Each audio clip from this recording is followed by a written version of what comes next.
मुई ई बुकटा ऑर्डर करी my first grand all in one board book जेना कि मते बहुत बढ़िया लागला तो तुमको मानको मुइटा शेयर करूछे।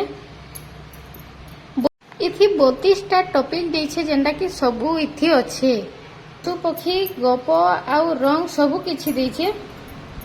सबुठु बड़ कथा हैला ई बहिर पेज माने सबुठु मोटा है पिला माने चिरी भी नहीं पारन तो बहुत बढ़िया बड़ बड़ करी फोटो भी देछि देखबार लगी भी बहुत सुंदर लागुचे क्लीन करी सफा सफा दिसुचे भी। तो तमे 10टा बही जेंडा घिनबो ई गुटे बही रे सबु देछे तुमको जेन जेनटा पिला मन को सिखाबार अछि सबु ई बही थी अच्छे। तो आपण माने लेट नहीं करूँ जदि आपण को छुआ लगी स्मार्ट एजुकेशन शिक्षा देवार चाहूछन तो कमेंट रे बुक लिखूँ मुई आपण को लिंक शेयर कर देमी।